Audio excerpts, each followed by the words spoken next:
بسم اللہ الرحمن الرحیم۔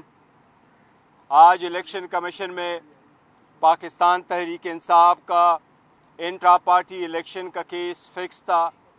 اس کیس میں آج 2 اکتوبر کی ڈیٹ ہوئی ہے، کیونکہ اس الیکشن کے کاغذات جو ہم نے الیکشن کمیشن میں فائل کیے تھے وہ ابھی تک بدستور FIA کے پاس ہے۔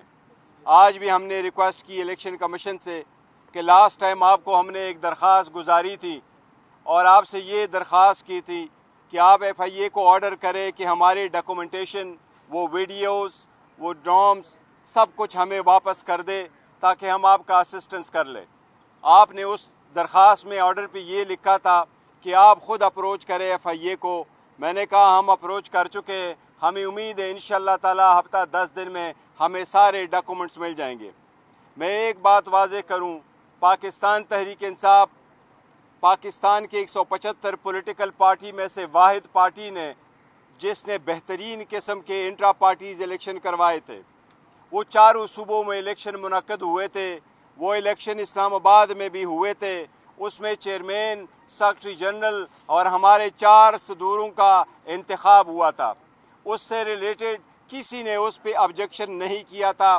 ایون الیکشن کمیشن نے ہمیں ایک ایڈریس کیا تھا لیٹر، اس لیٹر میں بھی کچھ آئینی قانونی سوال پوچھے تھے، ان میں کوئی اعتراض نہیں اٹھایا تھا کہ الیکشن ہوئے نہیں ہیں یا صحیح نہیں ہوئے یا الیکشن رولز کی کوئی وائلیشن ہوئی ہے۔ اس کے بعد ڈیولپمنٹ ہوئی، سپریم کورٹ کے سامنے جب ریزرو سیٹوں والا کیس آیا، اس میں الیکشن کمیشن نے خود ڈاکومنٹیشن فائل کی، اس بات کو ایکسپٹ کر لیا کہ پاکستان تحریک انصاف ایک انلسٹڈ پولیٹیکل پارٹی ہے۔ اس میں وہ ڈاکومنٹس بھی لگائے تھے جو میں نے as a chairman PTI issue کیے تھے اور اپنے کینڈیڈیٹ کو ٹکٹ ایشو کیے تھے، اس کو بھی سپریم کورٹ نے ایکسپٹ کر لیا تھا اور ہمارے 39 کینڈیڈیٹ کا نوٹیفیکیشن کروایا تھا۔ اسی میں ایک اور ڈیولپمنٹ ہوئی، الیکشن کمیشن نے ایک اپلیکیشن سپریم کورٹ میں فائل کی کہ ہم کس کی کنفرمیشن ایکسپٹ کریں، PTI کا کوئی سٹرکچر اویلیبل نہیں ہے۔ یہ بات غلط تھی، کیونکہ ہمارا سٹرکچر اویلیبل ہے، ڈاکومنٹس الیکشن کمیشن کے سامنے تھے، لہٰذا ہم نے الیکشن کمیشن کے سوال کا اپلیکیشن کا جواب سپریم کورٹ میں فائل کیا تھا۔ اس پہ سپریم کورٹ نے 14 سپٹمبر کو الیکشن کمیشن کو آرڈر کیا کہ ہر سیٹوں والی کا چھوڑ آپ یہ جو موجودہ 40 MNAs ان کا نوٹیفیکیشن کر لے۔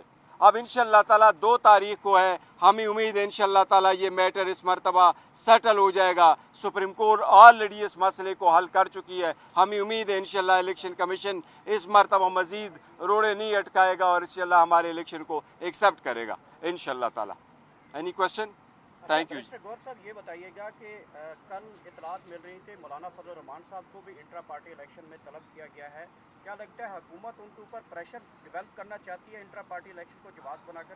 میرا خیال ہے مولانا صاحب کو بھی اور اسی طرح ANP کو بھی، دیکھیں ایک طریقہ کار سارے لوگوں نے اڈاپٹ کیا ہوا اور قانون یہی ہے کہ ساری پولیٹیکل پارٹی اپنے پولیٹیکل پارٹی کے آئین کے مطابق الیکشن کرائیں، اور سب لوگوں نے اپنے پولیٹیکل پارٹی کے آئین کے مطابق انہوں نے الیکشن کروائے ہیں۔ کبھی پہلے ایسا نہیں ہوا، اس لیے الیکشن کمیشن کے لیے میں سمجھتا ہوں مناسب نہیں ہے کہ پک اینڈ چوز کرے، 4 کے الیکشن کو کوشچن کرے باقی نہ کوشچن کرے، ایک پروسیس اڈاپٹ کرے، پارلیمان اس کو دیکھے، لیکن میں سمجھتا ہوں یہ بدنیتی پر مبنی ہے، ایسے نہیں کرنے چاہیے۔ سر لاہور والے جلسے کے حوالے سے کیا اپڈیٹ ہے؟ انشاءاللہ تعالیٰ فی الحال جلسہ ہے انشاءاللہ تعالیٰ، اور کوشش کریں گے بھرپور جلسہ ہوگا۔